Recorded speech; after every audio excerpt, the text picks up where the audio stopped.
just informed us that we are live. So we want to capture the MOU signing before we go off air. So quickly, I'll be calling on Engineer Olufemi Akinyelure, the head Nigerian Electrification Program, for his presentation.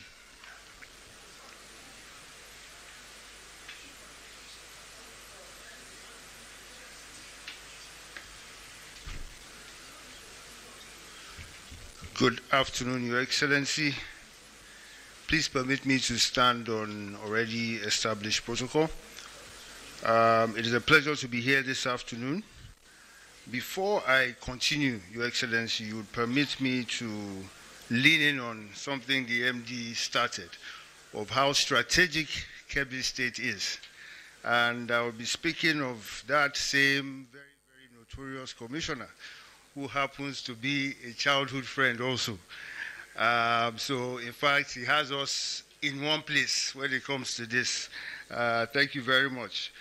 So, at the PMU, Your Excellency, we implement projects across board. I won't bore you with going over all the same projects again.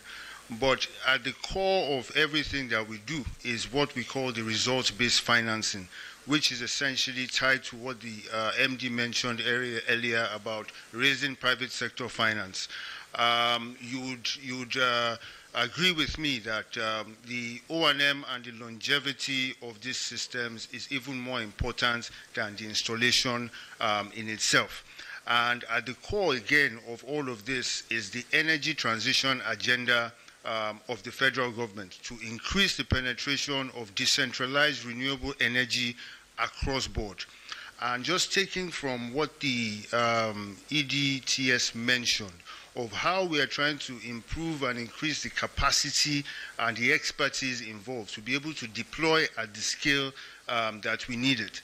Obviously, we see that in Africa today, we have the youngest population. Even in Nigeria, more than half of our population is below 30 years of age. And if we're not able to ensure that this population is put to good use, then that problem becomes an issue for us. So at the core is turning these issues, whether it's the 80 million energy access issue that we have 80 million people without access, turning all of that into an opportunity for our people and turning all of that into some form of economic development. So the World Bank and the Africa Development Bank, in collaboration with the REA, have been implementing this project over the past 5 years.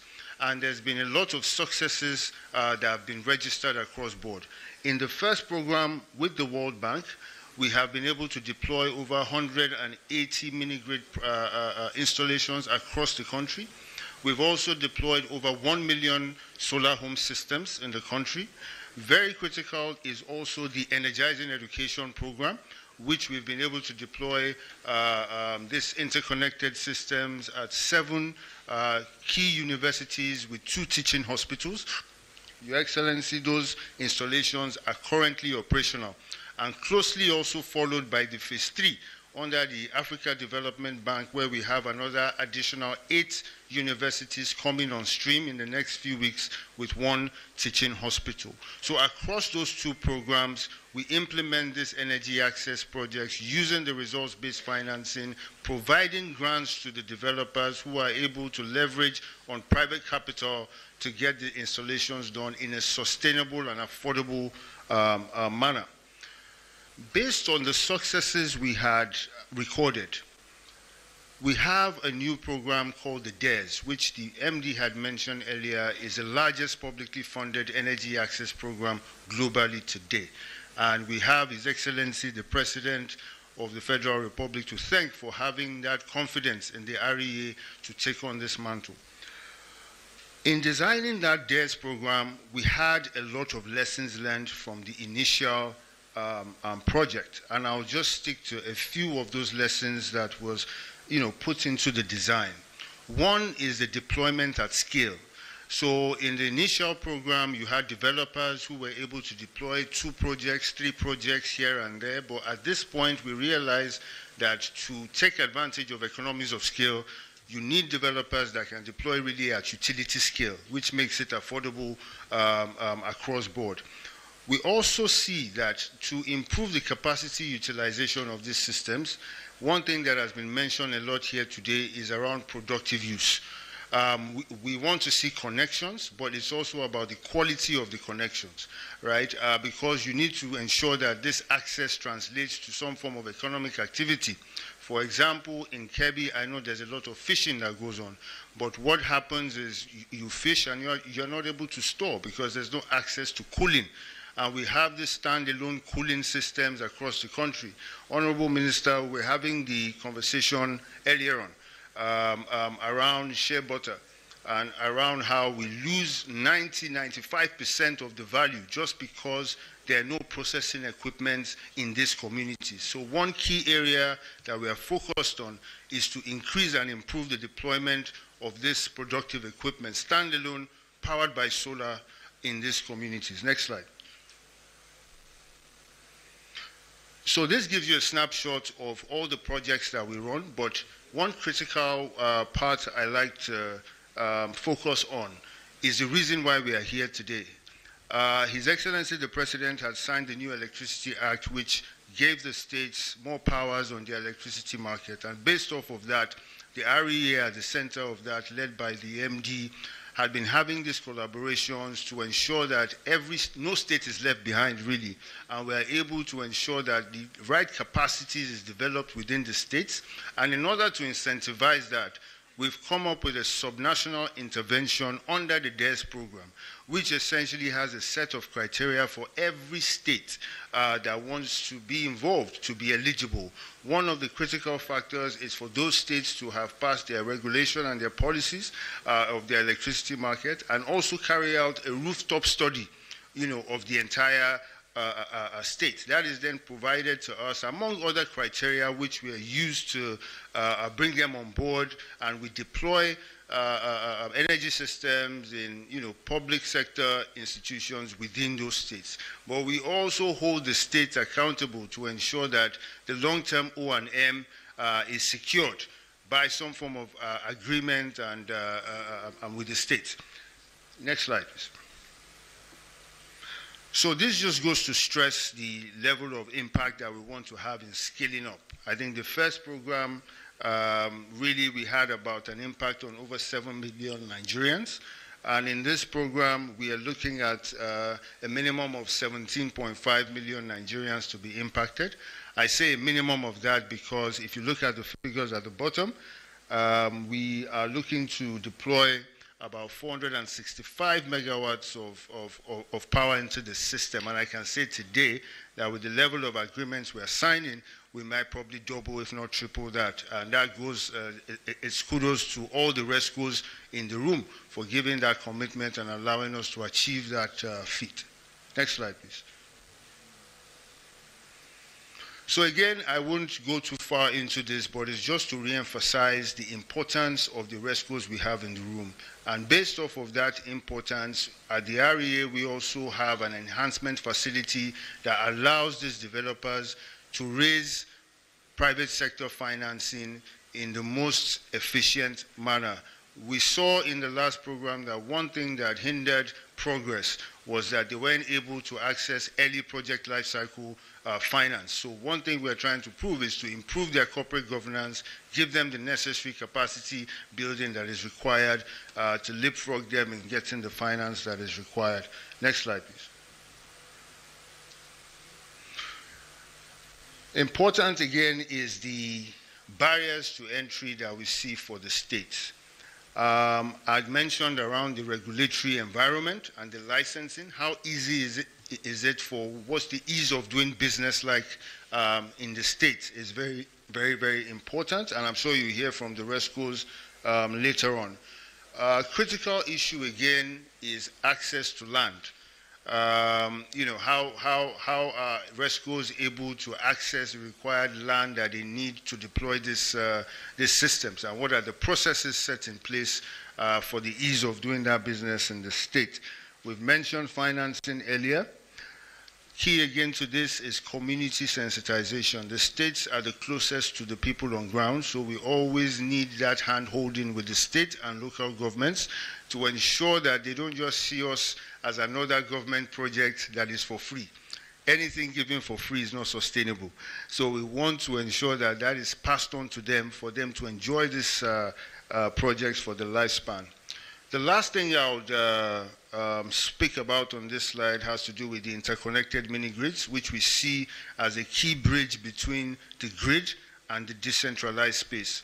For years now, the grid side had seen this off-grid space. We've been at a tough war.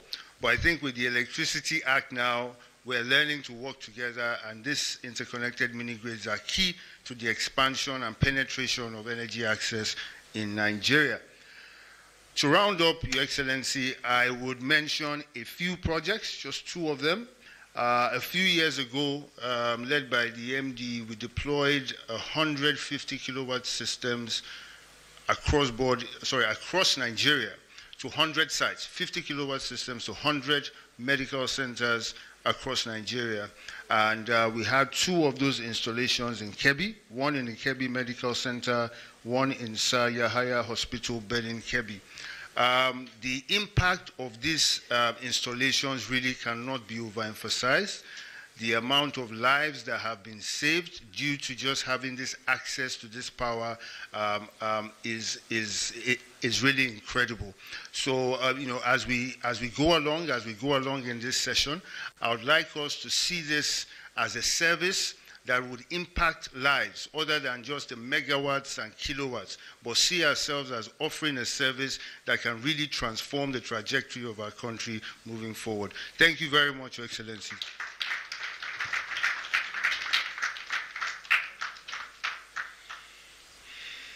Thank you very much, Olufemi Akinyelure, the head Nigerian Electrification Program. We'll be going straight into the next presentation by Ayoade Boyega, the Executive Director, Corporate Services, REA.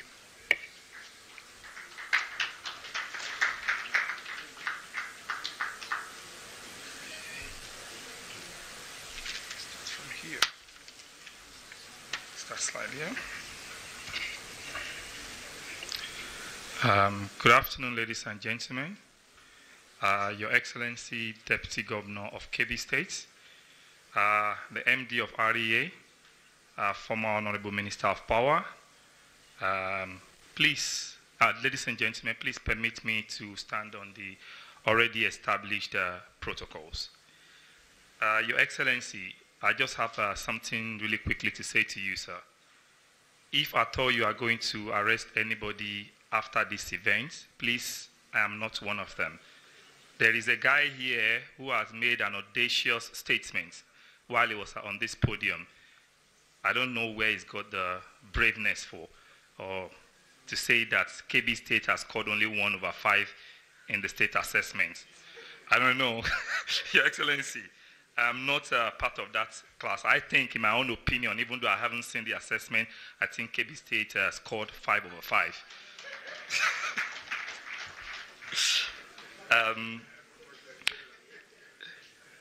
So yes, let's leave that. Now the boring stuff, but the most important part of it. You'll all agree with me that one of the issues we have in this country is lack of maintenance culture. And that is where I come in to talk about sustainability. It's either the projects we have worked on in the past, successive government, they have not planned sustainability into those projects, thereby allowing this project to go moribund, and some of them, at the end of the day, become very useless because people are unable to use them after they've been implemented after a number of years. So I think at the REA, we are very, very intentional about what we do. What we do is we look at every project and we plan it end to end. How do we ensure that once we implement this project, in the next 10, 20 years, people are still able to use this project? What do we have to do as an agency to ensure that that is the case? So at REA, we have created a framework called the REUS, Renewable Energy Users Cooperative Society. to ensure that everywhere where we build our grids or mini grids or any of these projects that my colleagues have mentioned, in any of these locations that they are built, we created a cooperative society to be able to manage this project, to be able to to ensure that the operation and maintenance of this project are in place. You also agree with me that one of the issues that you have with renewable energy projects, most especially the mini grids, is the issue of these batteries not working after a number of years. In some areas or in some situations, what you then have is that after those 10 years, if you do not build sustainability into this project, people will not be able to replace that battery after the battery stopped working. Or if any of the components get faulty along the line, there won't be funds enough to replace them. That is why we have set up or we have created this reuse framework. Is that the first slide? Okay, I'll just go by my notes. So when you talk about sustainability, I'm sure Femi has talked, Engineer Omar, the EDTS, spoke about the technical sustainability. Femi also talked about the financial sustainability. Social sustainability is also one of them, and environmental sustainability. So what the reuse look at is reuse meshed all these 4 components of sustainability together, and then that is what the framework actually works on. Next slide. What are the roles of reuse in any project sustainability? It provides ownership and accountability. Reuse empower communities to own and manage any of these assets. One of the reasons why you will also agree with me that one of the reasons why projects don't last in Nigeria, especially power infrastructure, is the issue of vandalism. So you see people, you build, they have a transformer in one area, they go there, cut the wires and the cables, and then run away. Even in our own office, where we have our mini grid, people came overnight and took the batteries and ran away with them. You see, but when the people of the society, the community feels a part of the project, they are able to protect it even better.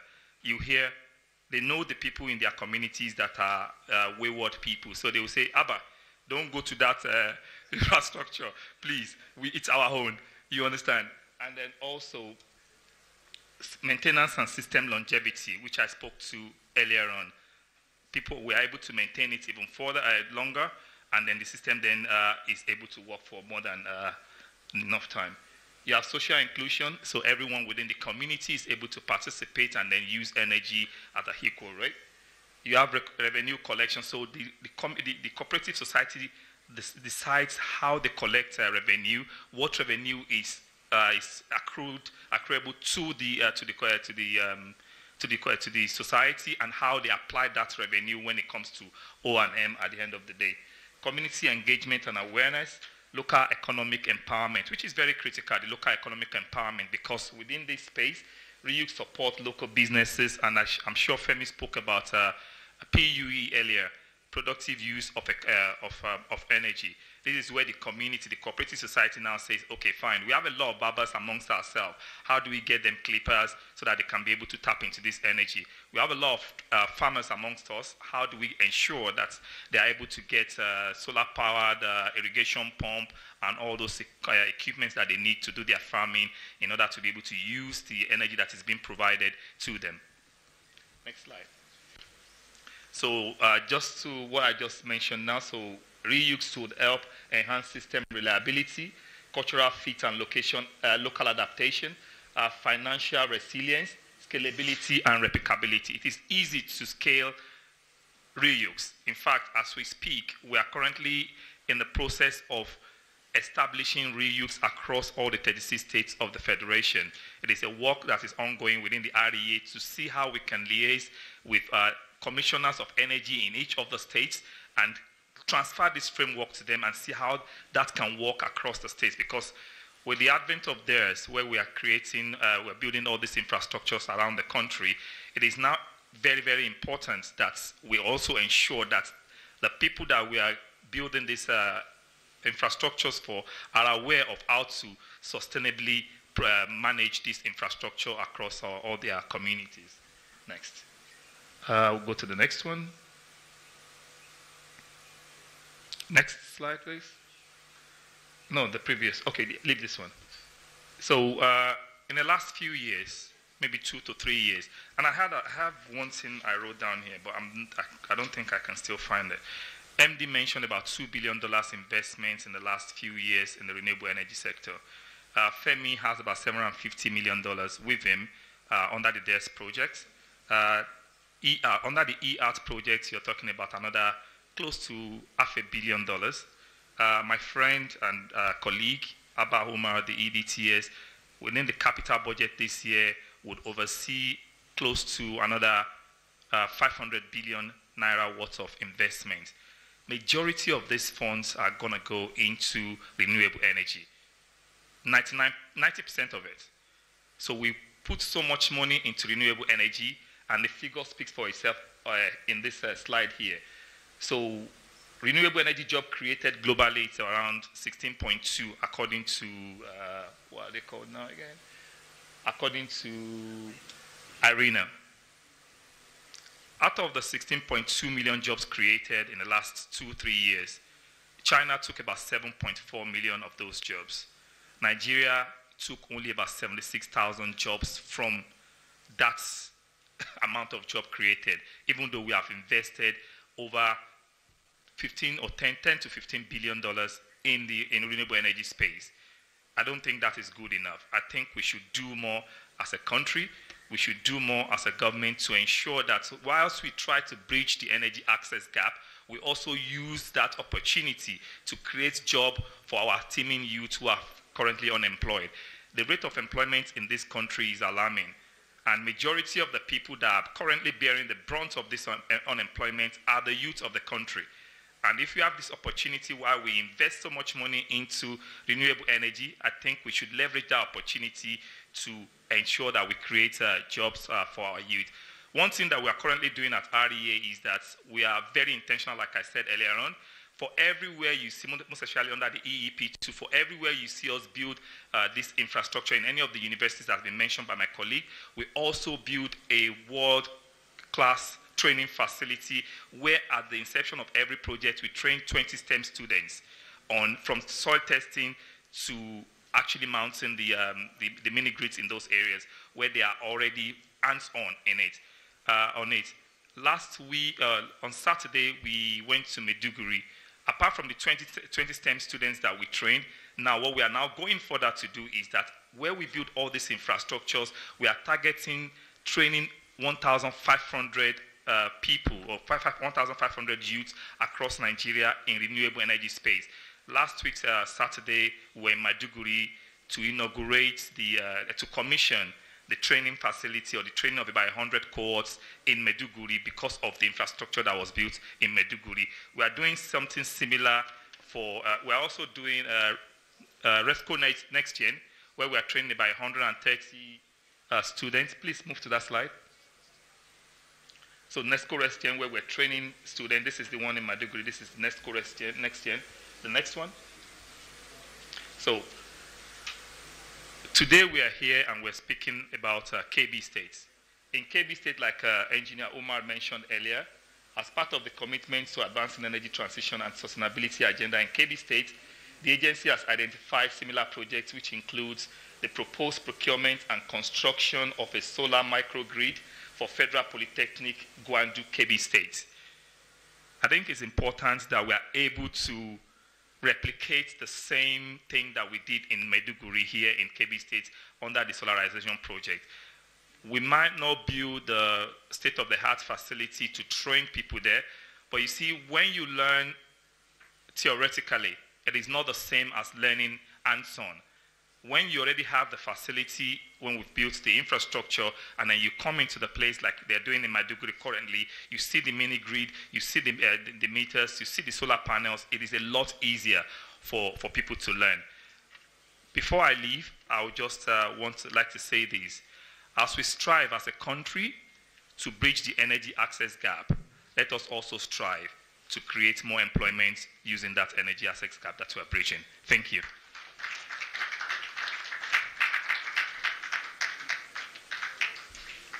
Thank you so much, ED Corporate Services, REA. Your Excellency, ladies and gentlemen, moving on, I'll be inviting Mohammed Jibril, the Technical Advisor, Office of the MD, to spotlight Kebbi State through the VIDA platform.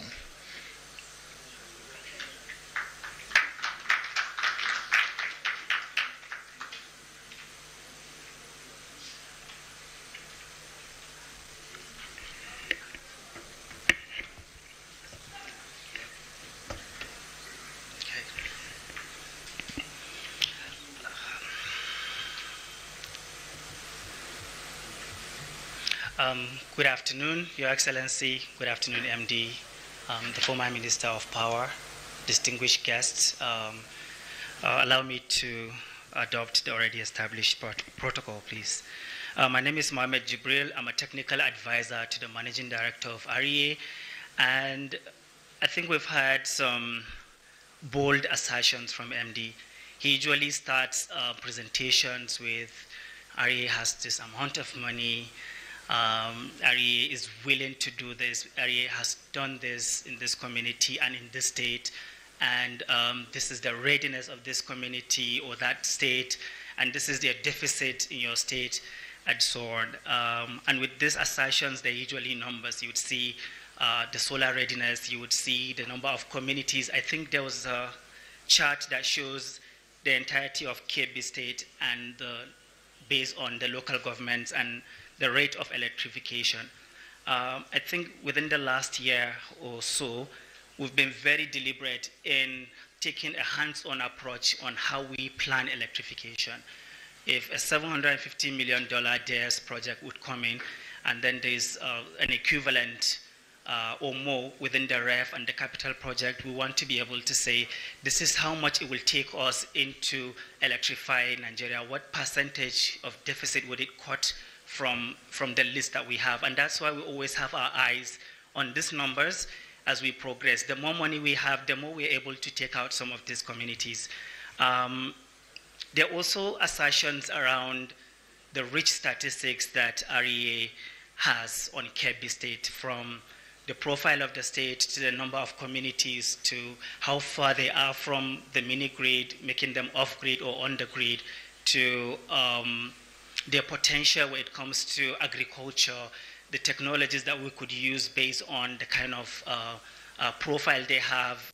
Is there availability of water within or around the community? Is it a farming community that could enable some kind of biomass system and so on?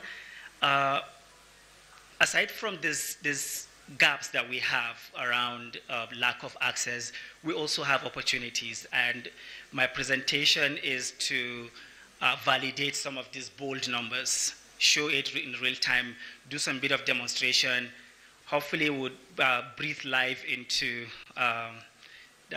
what MD said about showing some house of a certain commissioner in a particular. I'll try my best to see if we can showcase that house today. I hope I am able to. So if we look at the screen, Your Excellency, it's quite blurry, but you would see the map of Nigeria with several dots here, dots of pink and blue and light blue and dark blue.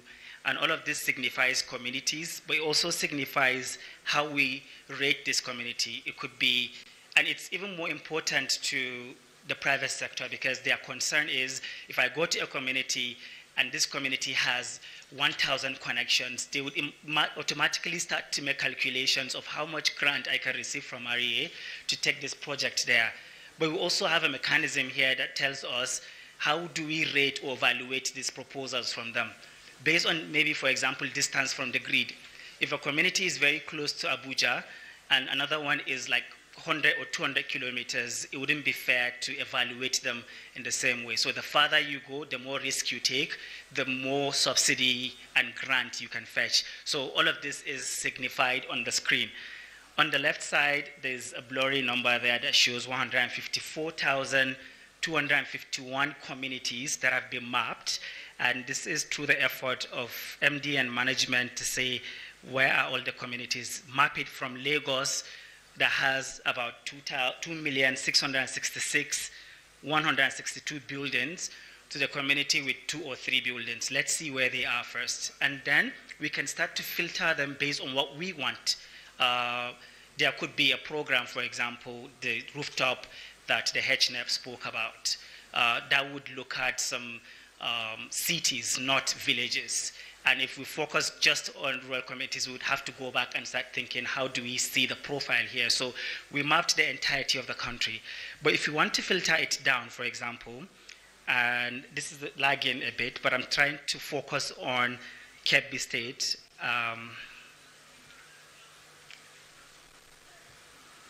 If we filter it based on Kebbi, from the 154,000, you would see that it is reduced to 5,300. And I would authoritatively say that this is a very generous number. I've seen states that have just about the entirety of the communities, they are under 1,000. But Kebbi is one of the top 10 that we have based on the communities that we have. And that would mean, if we're serious about this, it would fetch most, if not all, of the money that we have.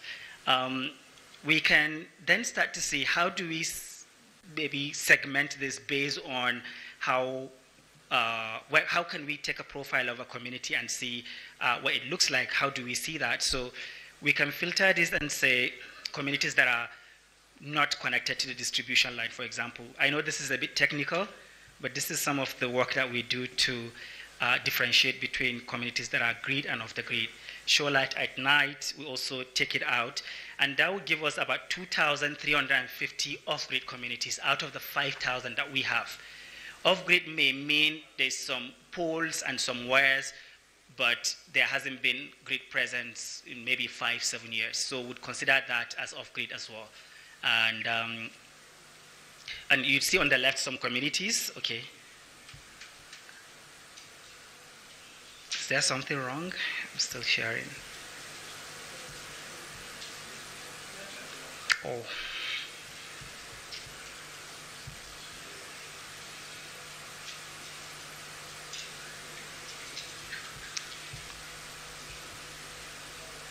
Apologies, Your Excellency. I'm trying to see if I can improve the network. Okay. Okay.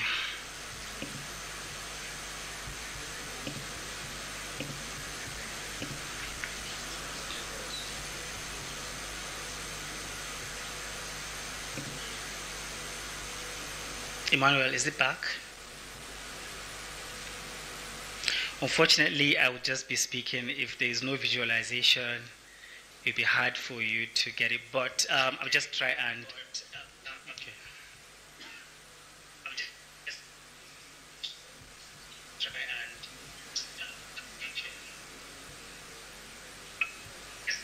Okay, it's back. Sorry. Okay, it's back. Sorry. Okay. Back. Okay.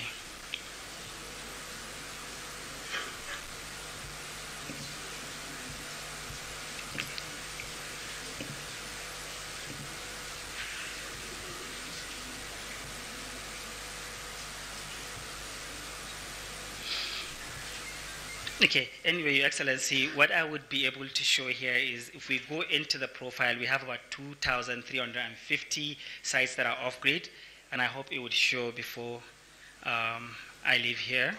Okay, yes, it's back, sorry. On the left side there, you would see about 2,350 out of the 154,000. And if we take out this filter, you would see that it's already highlighting just a little bit area of where Kebbi is on the map. It's a bit slow from the screen, but I have just seen one community that I'll be able to probably showcase.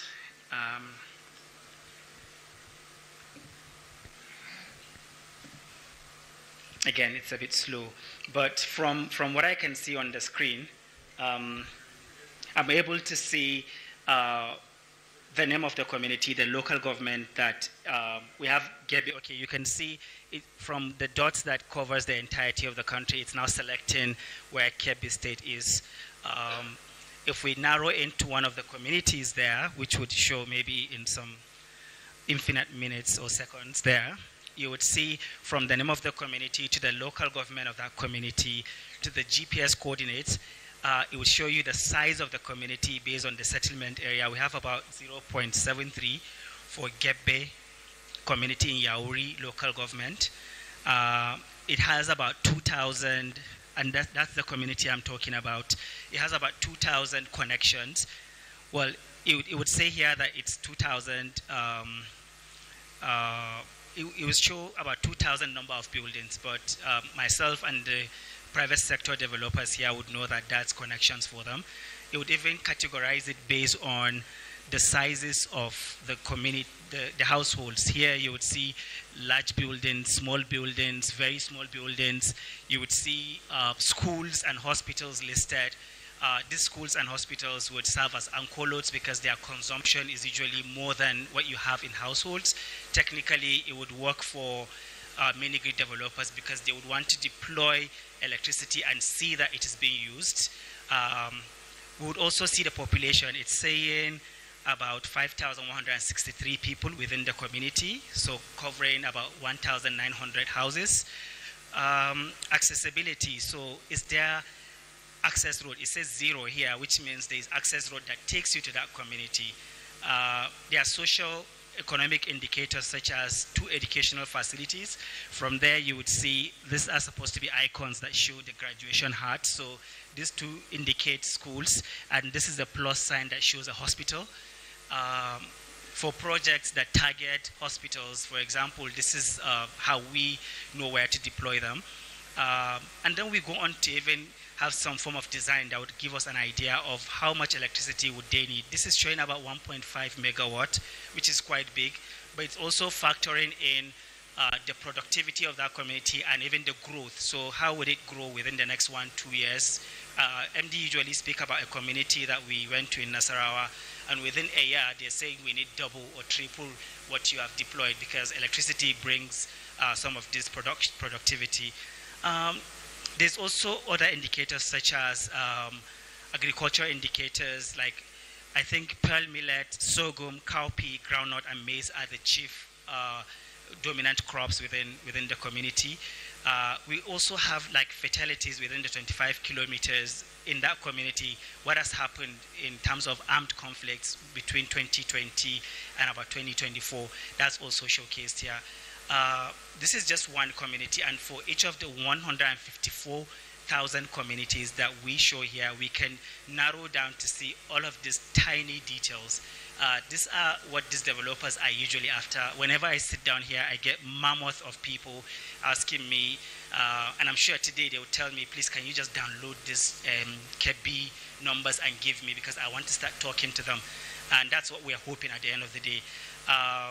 I hope His Excellency and the government of Kebbi State are able to see that I think Kebbi is a gold mine, if not for us, then for the developers that are out there. I hope that our private companies sitting behind us are able to see that the opportunities in Kebbi are also really a lot. And I hope that myself, the REA management, the MD, are able to showcase that REA is actually on top of things and able to manage the entire ecosystem of renewable energy planning and deployment, from mapping the entire country to managing relationships between state, federal government, the developers, the host communities, the funders, that's the donor partners that give us this grant.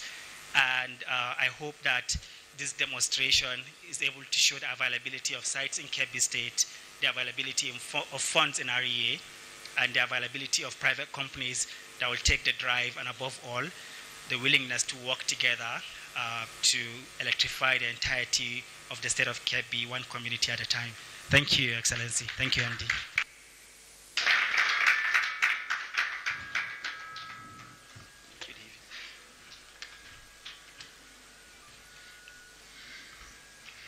Thank you for that data-driven presentation, Muhammad Rubiru.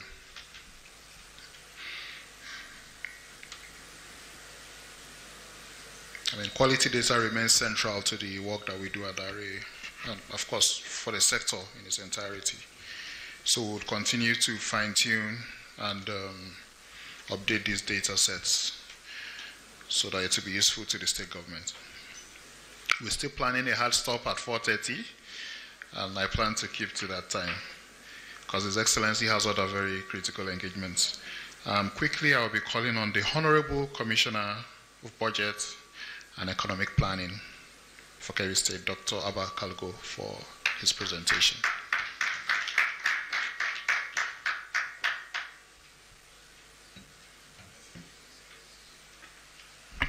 Thank you very much, MC.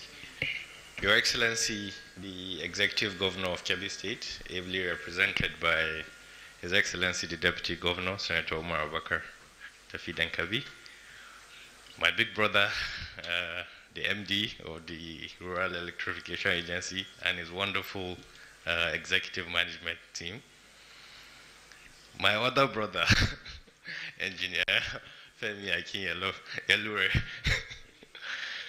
It's good to see you again. It's good to be here.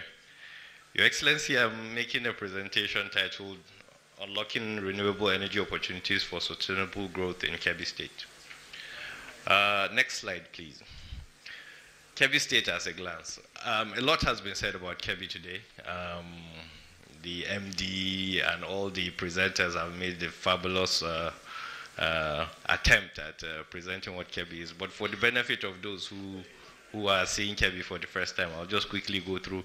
We're a state of population of about 6 million people, of which 70% of our people are in the rural areas. About 70% of them are also agrarian farmers.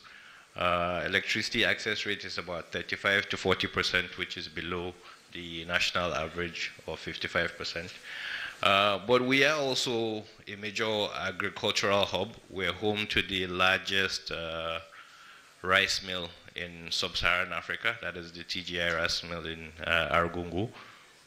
We're primarily a hub for agricultural production for millet and a lot of other agricultural commodities. We're also big on livestock and fisheries. We're the entry point for the River Niger into Nigeria. We're also the point where 3 countries meet. So we neighbor Niger Republic as well as Benin Republic. So that means that we're ideally placed for cross-border trade. One of the things that the MD kept mentioning during his speech was, or during his remarks was enabling environment, and he kept hammering on that. And I'm happy to say that for us in Kebbi, we are one of the states that we believe that we have created an enabling environment for private sector players. The ease of doing business rankings back up what I say. I think we're 4th in the latest rankings, and we've consistently been in the top 10 of those rankings in the last couple of years. So I think, MD, to allay your fears on that, I think ease of doing business, we're ready to go. I always say that Kebbi is one of those states that we're silent, but when the private players come, they'll see that we're a plug-and-play state. You come in and then everything just rolls off like, it's very easy to do business in Kebbi State, and that is because of the commitment of His Excellency and also the Deputy Governor of the state. They do such an excellent job of making investors very comfortable when they come to the state. Next slide, please. The rural access energy gap in Kebbi. I mean, Kebbi is not peculiar in this aspect with the rest of states in Nigeria. There's a lot of gaps. We have dispersed settlements, and the vast geography makes it a bit uneconomical for grid expansion. So that makes us ideal candidates for mini grids, as you've heard from a lot of other speakers. We do have high poverty rates that we hope that energy access will significantly reduce, and that is why we're gathered in this room. We hope that by the time we're going back to bringing Kebbi today, perhaps maybe I'll have maybe 20 or 30 or perhaps 100 rescues following us to Kebbi just so that we can get this thing off the ground. So we have a few anchor customers in rural areas, and that limits the stability. But again, like I said, with energy access, you will see increased economic activity, and the multiplier effect will be there, and that will make these grids sustainable. Next slide, please. Again, there's no gainsaying that we are next to the Sahara, so the solar resource is not in doubt. I mean, we're more than the geography from that aspect makes us ideally placed for solar mini grids. Mini grids, as you've all heard, are cost-effective solutions to alternatives to costly mini grid expansion, national grid expansion. Like I mentioned, because we are an agrarian state, because a lot of our economic activity is based across the agricultural sector, and because we have a lot of post-harvest losses, it makes it it's a no-brainer for us. We need this solar access to ensure that we reduce post-harvest losses, but we also increase productivity in our farms, in our livestock businesses, and that is why we're also gathered in this room. Next slide, please. Again, this has been, I don't think there's any need to sit on this slide because I think over the last couple of presentations, I think this has already been.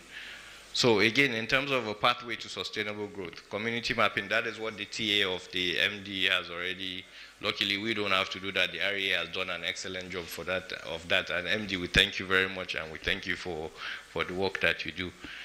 The DG of the investment promotion is here, so we also have a pipeline of development priority projects that are already that have already been identified at different stages of feasibility studies. So the DG of the investment promotion is also to add that. Just to reiterate the point I made about Kebbi being very, very business friendly. We are one of the states that got catalytic funding from the Africa Development Bank for the agri-industrial hub, the SAPZ Phase 2.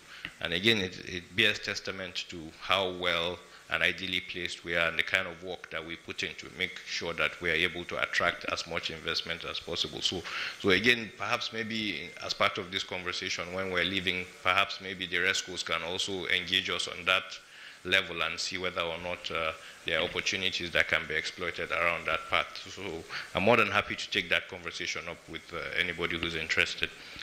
We also, of course, would like to see pilot projects in strategic clusters to demonstrate the viability, strengthen PPP frameworks to attract RESCOs. Again, this is why we're gathered in this room, and I hope that it is one of the takeaways. And we hope also, as part of the pathway, to see joint monitoring to ensure sustainability, transparency, and impact. Next slide, please. So to conclude, Kebbi stands at the threshold of an energy transformation. With REA's partnership, the state can bridge infrastructural gaps, unlock renewable energy resources, and build a resilient electricity market that powers sustainable growth, supports agriculture, creates jobs, and drives socio-economic inclusion across all communities. Thank you very much. Your Excellency, I hope I kept to time. Thank you.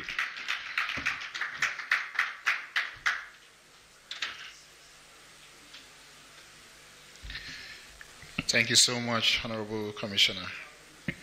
Thanks for keeping to time. Yes, you did keep to time.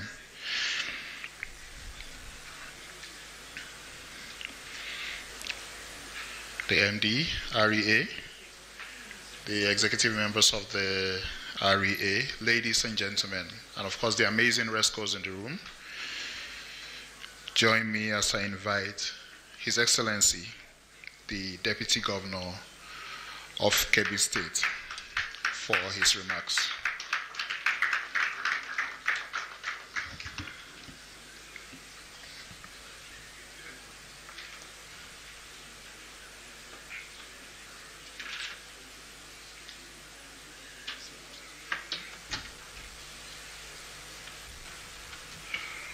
No.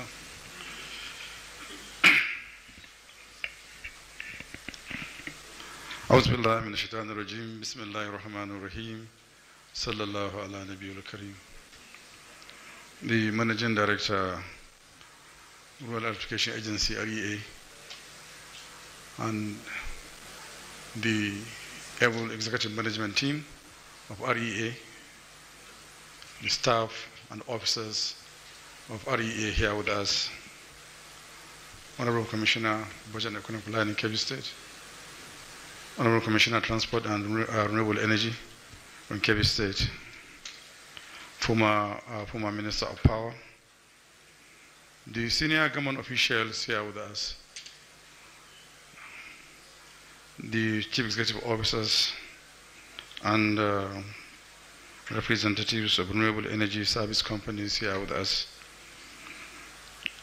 the chairman of Kebbi State Investment, and also the DG of Kebbi State Investment here,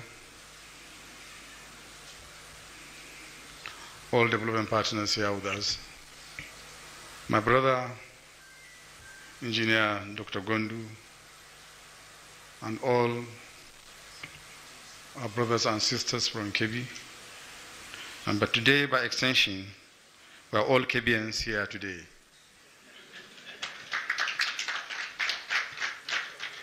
Ladies and gentlemen, members of the press, good afternoon. Let me use this opportunity to first of all appreciate and to commend the MD and management of REA for the very good work they have done in coming up with the data and the information from Kebbi State that we are discussing on. Thank you so much for that very good work. I want to give you the assurance that Kebbi State government will do all it takes and give you all the necessary support in ensuring that every need in Kebbi State is fully energized and no any need or community will be left behind by the special grace of God. I will come on board on all you mentioned, all your programs, most especially EHAT, and ensure that we give support to you in collaboration with either REA and also allowing private sector financing to come in and take over immediately. But whatever we are going to do, we give you the assurance that the state government support will be there for you 100%. I'm standing here for the governor of Kebbi State, Dr. Nasir Idris Orongondu, who is unavoidably absent because of exigencies of office. And I'm going to read the speech where I said I am referring to the state governor, not my person. It is with great pleasure that I stand before you today at this very important gathering. I want to begin by appreciating the Rural Electrification Agency, our co-host, for their vision and partnership. I also thank every one of you here, our development partners, private sector leaders, innovators, and friends of Kebbi State, for making the effort to join us today. Your presence is not just an honor, it's a sign of commitment, and for that, we are deeply grateful. The theme of today's roundtable, Bridging Infrastructure Gap, Igniting Innovative Growth for a Resilient Electricity Market in Kebbi State, speaks directly to both our challenges and our opportunities. In Kebbi State, as in many parts of Nigeria, we know too well what it means to live with limited electricity. We know the struggles of students trying to read by candlelight, of hospitals forced to depend on noisy generators, of farmers who cannot process their crops, and of businesses that lose money every day because of poor power supply. But we also know something else. We know that when electricity comes, everything changes. The school becomes a place of learning after dark, the hospital becomes safer, businesses can expand, farmers can store and process their harvest, and young people can innovate with confidence. Electricity is not just power, it is hope, it's opportunity, it is life. This is why we're here today. We're here because we believe in the future of Kebbi State. We believe that with the right partnership, investments, and policies, we can bridge the infrastructure gap and build a truly resilient electricity market that will drive growth in our state and beyond. Ladies and gentlemen, Kebbi State is open for business. We're a land blessed not only with fertile land and abundant water for agriculture, but also with people who are hardworking, resilient, and eager to succeed.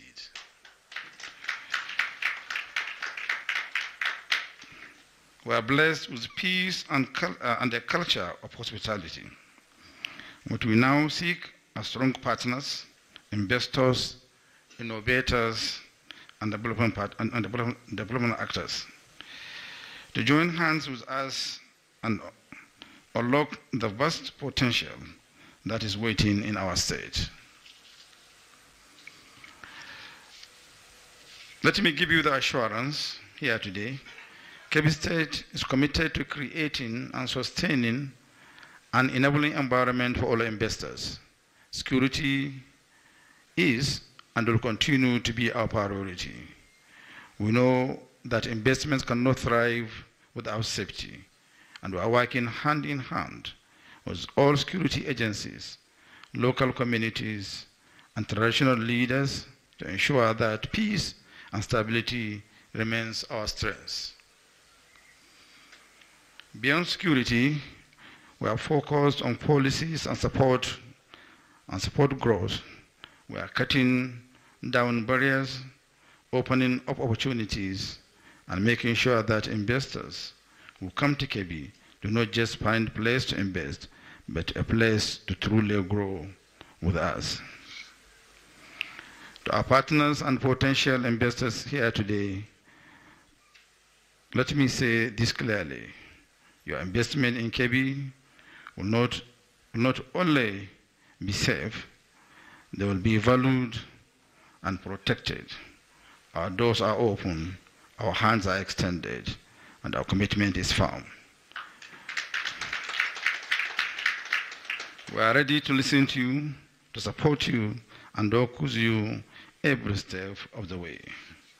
The roundtable is not just another meeting, it's a declaration of intent.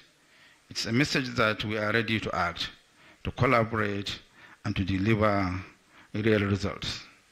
It's a chance to align our vision, that of our government, that of investors, and that of our communities, to ensure that the people of Kebbi never have to live in darkness again.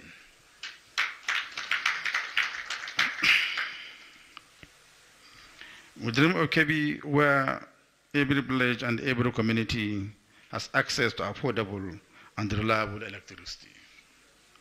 A Kebbi where young people find jobs because industries are powered. A Kebbi where women can grow, small businesses, farmers can process rice, wheat, and onions with modern technology, and health centers can function without fear of power failures. This is the future we are working towards. This is the future we believe in, and with your partnership, this is the future we will achieve. On behalf of the government and the people of Kebbi State, I thank you once again for your trust, your vision, and your readiness to work with us. Together, let us bridge the gaps, light of Kebbi State, and by so doing, light of Nigeria. Thank you, and may God bless all.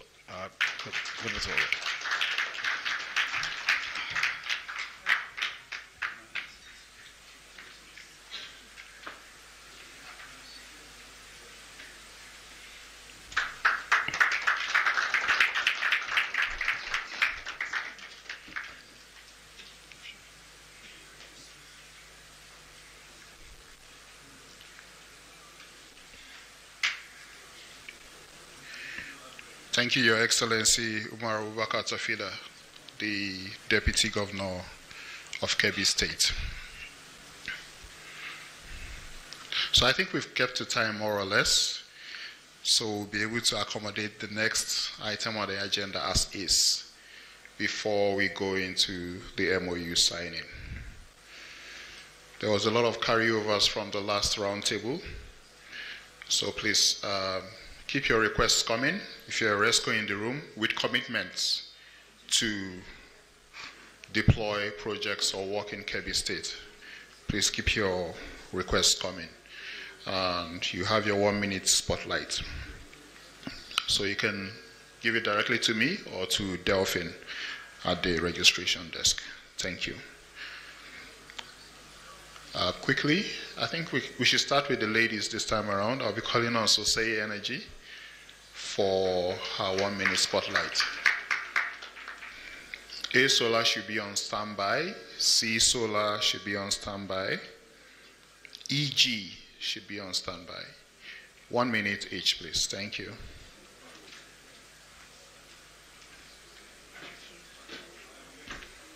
Assalamu alaikum warahmatullah. Good afternoon, Your Excellency. All protocols observed. Within 1 minute, I think I will just do all protocols observed. Thank you very much for the opportunity to address you today. My name is Habiba Ali. I am the founder and MD Sosei Renewable Energies Company, a company based in Kaduna and now Abuja. We deploy renewable energy solutions across rural northern Nigeria. We have actually had the opportunity in the last NEP to be given some communities in Kebbi to deploy solar home systems. So we did a bit of work there as well. Going forward, we recently signed a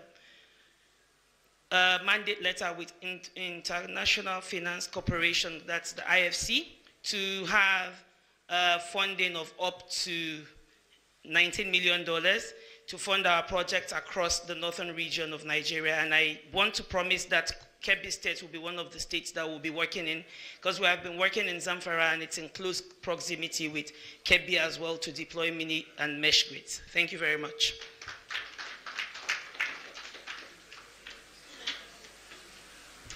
Thank you, Sosei.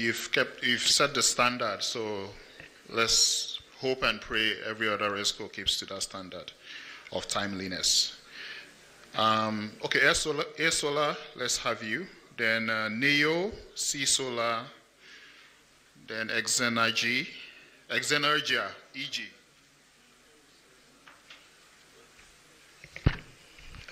Your Excellency, please permit me to stand on existing protocols. My name is Hakim Shagaya, the CEO of A Solar. We've been in the renewable energy industry for quite a while, and I think we're the largest solar home system indigenous company in the country. We have about 200,000 connections spread across mainly northern Nigeria. I think we have some connections in Kebbi already. Under the NEP, we certainly were one of the larger companies that installed for the NEP. In terms of mini-grids, we've also installed quite a few private mini-grid power plants. Our main strength is local banks. We're one of those companies that have found innovative ways of working with local financial institutions. And all the time, I just speak for local developers. I will encourage every state to always go with the local people first, because when you build strong local partners, then you can have the good foreign partners to back us. We're always open for business. We're a very strong partner of REA, and we do believe that there's a lot more business to be done. We hope that there's a simple way of doing business in the States, and we look forward to coming to your state. Thank you very much.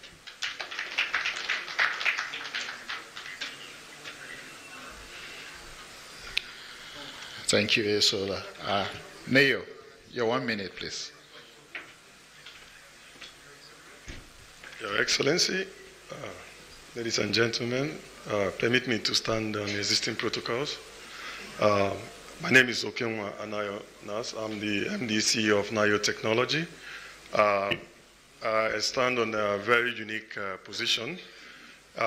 We've been operating in Kebbi State. In fact, we have an existing 100 kilowatts mini grids in Kebbi that has been running for 6 years. It was graciously supported by amiable ref director. That project is one of our most profitable projects, I must add. In fact, it was our first mini-grid to return investment in less than 4 years. It was commissioned by Rural Electrification Agency in 2019. We currently have surveyed over 92 communities in Kebbi. This is like boots on ground. We've been from Gabe and Yauri up to Ariwa in the north, where we've been operating. We currently have 9 staffs based in Kebbi, in Benin Kebbi. We did the healthcare projects, the 50 kilowatts in the 2 health centers in Kebbi. We currently have about 23 productive use machines operating around Kebbi State, and we have a network of partners on ground in Kebbi at the moment. Actually, we've been operating on the fringe, B2B, but we've been crying for this opportunity to come where we can have a direct engagement. We've been pushing for government to have a kind of a help desk where would-be rescuers or, developers like us could have a direct engagement for regulatory needs and other community issues. Kebbi has been very accommodating and welcoming. It's like I will be in Kebbi next week again. So I often go, we have team on ground there. So I encourage other developers to come in. There is insecurity everywhere, but again, it's our home. We have to build it, and we have to hold our ground, and we improve, and then things will get better. Since we've been operating in Kare, which is sitting 300 meters from Niger, for 7 years, we've not had a single security incident. Thank you so much.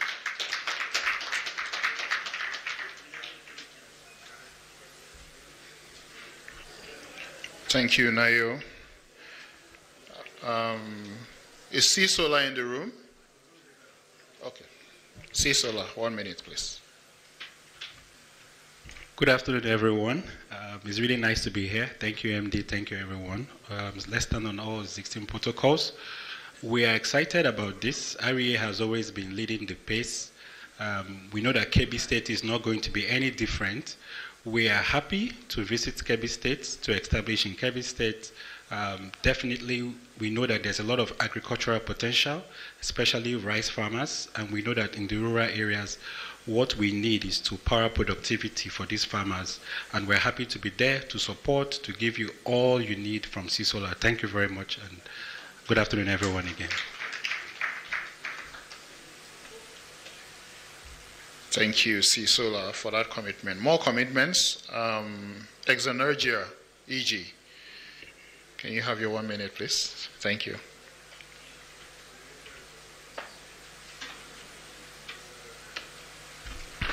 Thank you very much. Your Excellency, please permit me to stand on existing protocols. Abba has put me on the spot. I think he's determined that I stand here today and make my commitment, not just to my in-laws, but also to Kebbi State as a whole. The commitment is not just to say we want to do rural, renewable energy in rural areas, but to impact on lives, to address issues that we struggle with. For me, I've always said that power for its own sake is not useful power. It's power for useful, productive use that counts.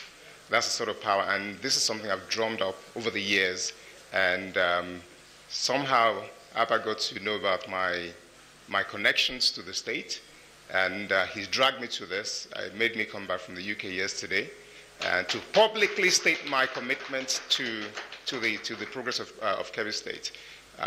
We were highly involved in transmission projects and distribution projects, but we've percolated downwards more towards renewable. And I must say, when I was a minister, the cost of renewable energy was quite exorbitant and prohibitive, that it wasn't really part of the consideration that much. We knew that we had issues at the margin, but we didn't see at that time the price coming out as much as it has done over the years to make this impact, which puts REA in a wonderful position. And the commitment, as I said, is not just to do such projects, but to see how we as a company can add to that success, which I'm so glad to be part of. Here I say to you boldly today that you will see more of us in Kebbi State. Thank you very much.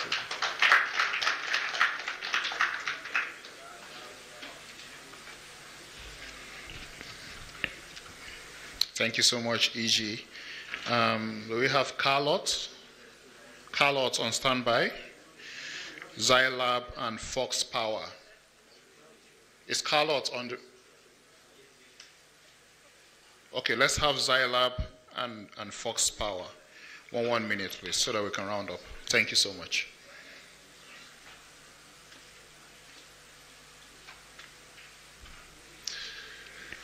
Good afternoon, everyone. The Deputy Governor of Kebbi State, our amiable and performing MDC of REA, please permit me to stand or observe existing protocol. My name is Engineer Lawrence Osakwe, and I'm the MDC of Gov't Energy Limited, and Kebbi State has been a state of interest to us, and I want to use this opportunity on behalf of Gov't Energy to make a commitment to come to Kebbi State and develop mini-grid. And Dr. Abba, like you said, our bags are already packed. Thank you very much.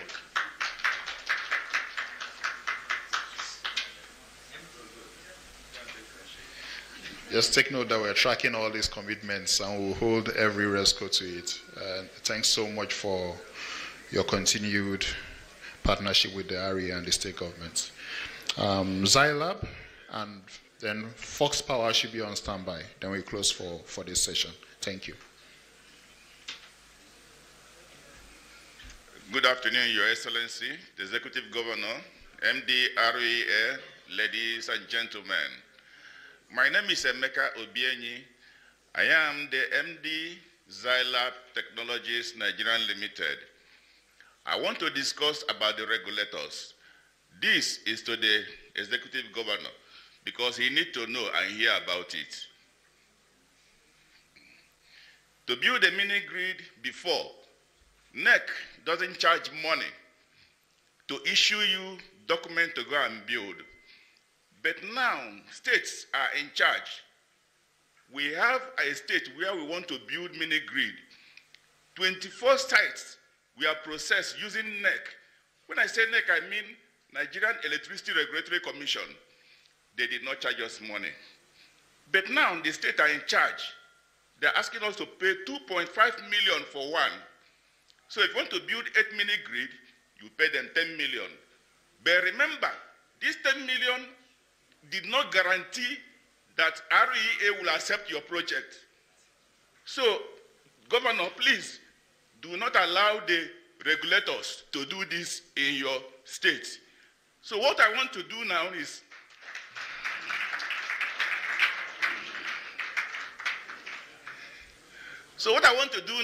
that those few mini sites that have been approved by NEC before state took over, we will go and build those ones. After that, we become an orphan. We start to look for another state where we belong. Maybe we'll come to Kebbi. Okay. Since MD say we should come, MD, let your people be my people and let your God be my God. So we shall go. That is one. Please, Your Excellency, the Governor, remember, check, regulate the regulators. That is one. Then two, there is this governor that came. After I made my presentation, I sat down. A lady came to me and said, "Excuse me, sir, I'm a bank manager from that state." I said, "Which bank?" You mentioned the name of bank. I said, "No, your bank do not know renewable energy." He said, "No, the governor has put 20 billion in my own branch." He said, "Anyone that qualify should come to my the state, come to this branch, take loan from this money. You see, they made it easy. Although there is 100 billion naira with FCMB, which they've signed an agreement with REA. But if other states can provide something like that, choose a bank of your own, a branch of your own in your state, on the condition that this loan will be utilized in your state. You are not dashing them the money. Rather, you are making sure that all these race courses will run to your own state because source of financing wouldn't be a problem to them. Please, I've spoken more than 1 minute. Let me stop here so that I will have something to say when another state come.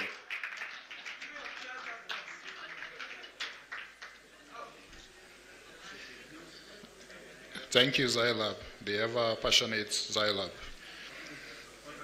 Fox Power. Okay.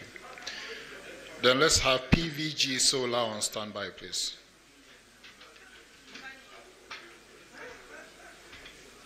Good afternoon, Your Excellency, the Deputy Governor of Kebbi State, my brother and my friend, Uncle Abba and his team, my colleagues and stakeholders. I want to express that we are really interested in Kebbi State. My name is Jane Alabi. I'm the Director of Business and Strategy. We are interested in Kebbi State. Upon site identification, viability checks, and full support from the Kebbi State government, you know, in terms of security of our team and our investment. So presently we have a 10 billion naira first phase funding available, and we're interested in deploying it into Kebbi State. And we're happy to partner with the government to drive economic growth as well as sustainability. Thank you.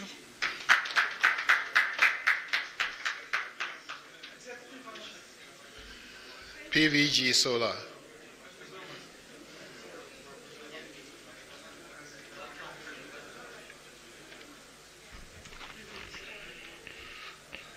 Good afternoon, Your Excellency, the MD of REA and the management team. Please let me stand on the existing protocol. At PVG Solar, we are committed to renewable energy manufacturing in Nigeria. We are setting up a 500 megawatt solar PV manufacturing here in Abuja. And our long-term plan, not just solar PV panels, we are looking at the lateral integration to other products that will be used for full deployment in mini-grid projects. We are looking at solar battery assembly, inverter assembly, solar street lights, and as well as smart metering assembly. So this value chain is what we are trying to create in PVG Solar. And as a matter of fact, whilst Abuja project is ongoing, we are already in discussion with some other states because we want to have at least one manufacturing site in each of the 6 geopolitical zones of the country. And we are here expressing our willingness with good collaboration with Kebbi State to set up a manufacturing place in your state. Thank you.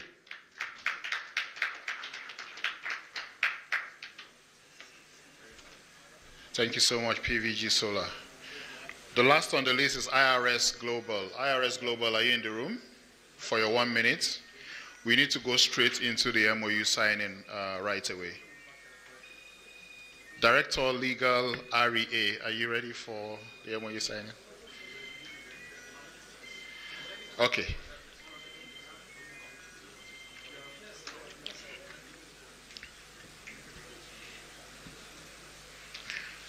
Apparently, IRS Global left the room. I cited him just a few seconds ago.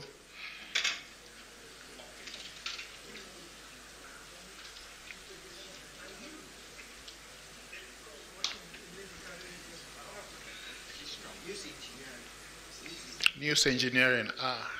News engineering, can you do 30 seconds? Okay, let's give you 30 seconds, ma'am.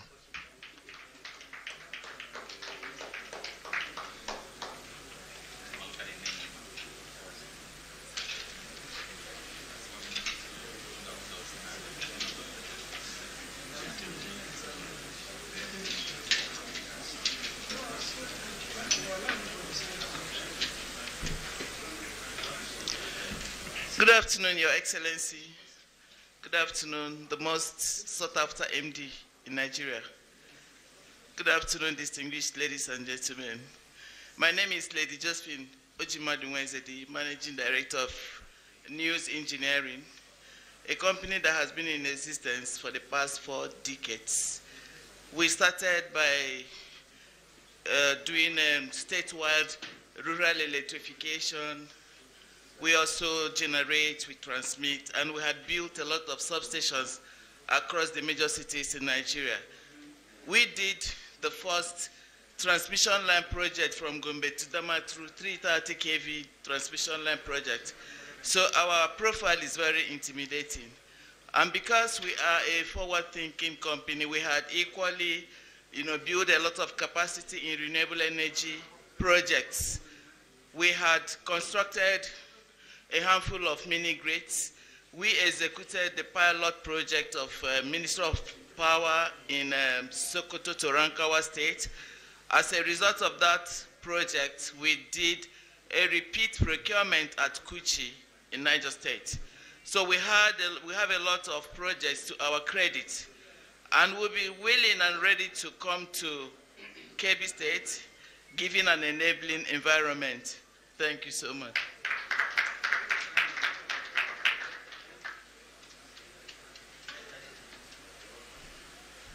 Thank you so much, News Engineering. RS Global is here. RS Global, 20 seconds. Your Excellency, the Deputy Governor, the Managing Director, Rural Electrification Agency, and your team, distinguished ladies and gentlemen. I was called out by Aresco. I just realized that it was a sabotage, so I just came back. Your Excellency, it's a pleasure to see you again, and looking forward to partnering with Kebbi State, a very blessed, resourceful state with good leadership. We've been following up with what you have been doing. It's very impressive, and this is what we expect from purposeful, committed, patriotic leaders, and we wish you the very best. We are willing and are able to partner with Kebbi State, especially in the area of EPCs, in the area of solar panel assembly plants. We are right now putting up a 600 megawatt solar panel assembly plant that will serve the northern part of Nigeria. We're also putting one up in the south that will be there for the south. But part of the things we are trying to do, especially under your agrarian community, is to provide solar-powered equipment that will help agriculture, and specifically in the area of vegetables. I know you produce a lot of onions, so we are putting up a cold storage system that will help your farmers save from the losses they incur, post-harvest losses, onions, tomatoes, peppers, and so on and so forth. We're also going to extend that for the storage of fish, because I know Yawuri is one of the areas that we get a lot of fish. We have already sent our electric tricycle to Kebbi State, which His Excellency has viewed and has, I think, most likely approved for deployment in Kebbi State.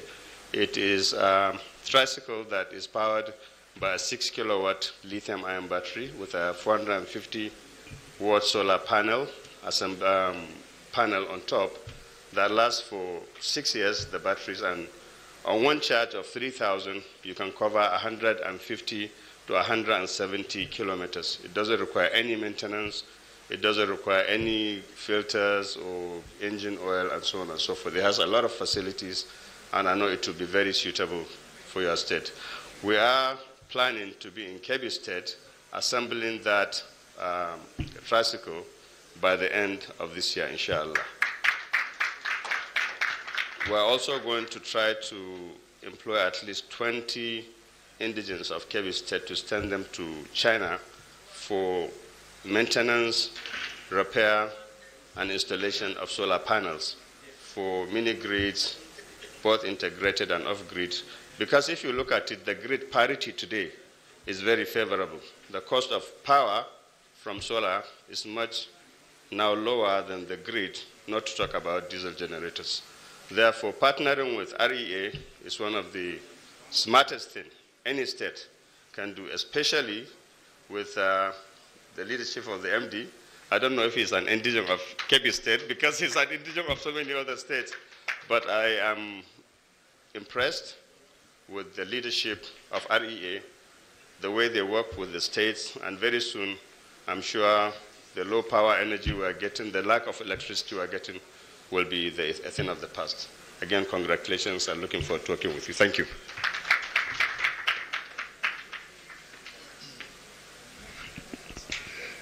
Thank you, IRS Global. I'm happy you've continued to market your three-wheelers EV. It's very important for us to optimize these facilities. Lastly, before we go into the MOU signing, horsepower. Horsepower, we are ready for MOU signing, so can you do 20 seconds?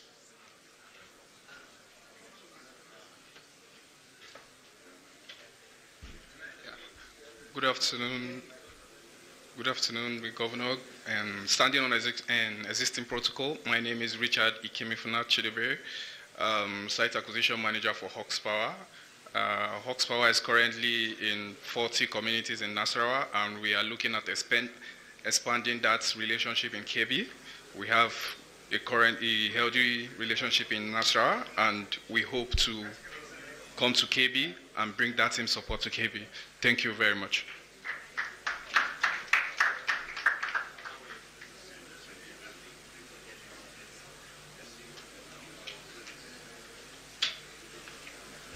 Okay, Safaga, over to you.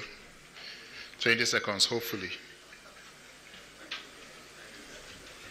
Your Excellency and the MDREA, thank you for the opportunity. My name is Gov't Safwa. I'm the MD of Safaga Renewable Energy Limited. And fortunately, I was born and brought up in Kebbi State, Zuru to be precise.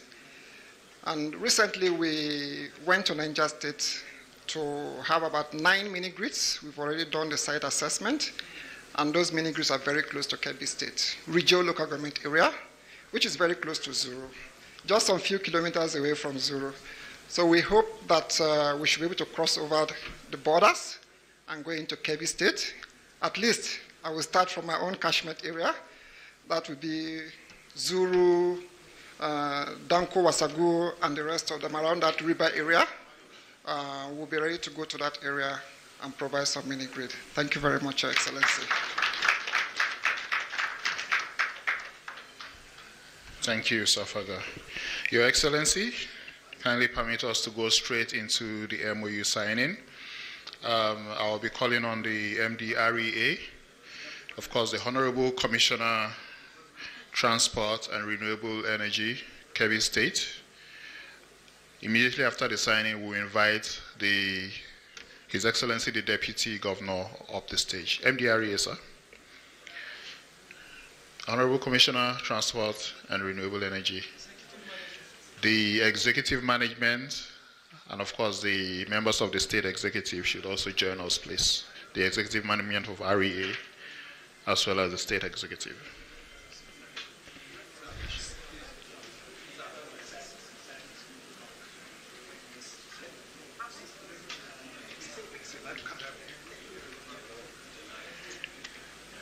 Let's try and clear the pathway for the live camera from NTA, please. Thank you.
For media, we'll be doing the group photograph immediately after the signing, not afterwards. Thank you. So kindly be on standby.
Yes. Yes, the group photographs, please. No, we'll have it here. We have the rescos now. For the rescos in the room, if you would like to join the group photographs, now is the time. Thank you.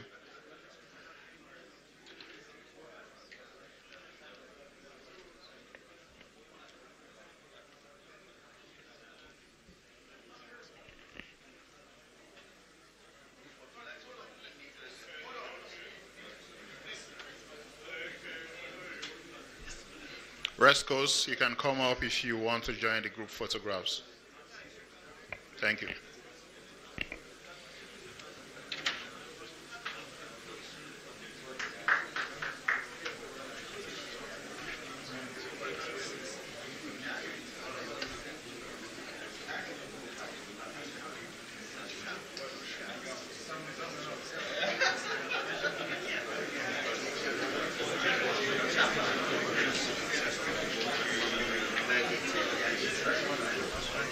Need to find them still.